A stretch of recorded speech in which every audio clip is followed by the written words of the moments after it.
ঢাকার আকাশে আজ মেঘের আনাগোনা। কিন্তু সেই মেঘ যেন আজ শুধুই আকাশে নয়, রাসেলের মনেও।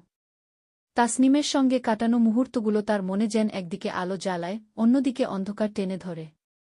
প্রতিদিনের দেখা, কথা, একসাথে হাঁটা, সবই ধীরে ধীরে অনেকটা নির্বাক ভালোবাসায় কি রূপ নিচ্ছে। অথচ রাসেল আজ দ্বিধায় ভুগছে। দ্বিধার শেকড়। সেদিন রাত রাসেল চুপচাপ বসে নিজের ডায়েরির সামনে। কিন্তু আজ কলম চলছে না। শুধু ভাবনা।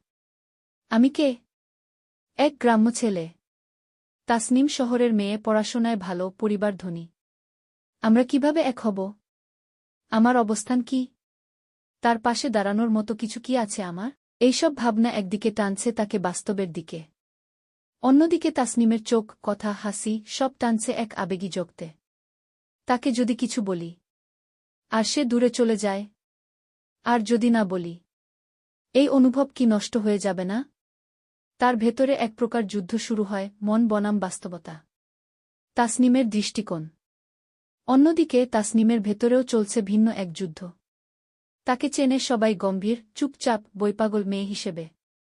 কিন্তু আজকাল সে যে হাসে, রাসেলের সাথে হাঁটে, এটা তার নিজের কাছেই নতুন। সে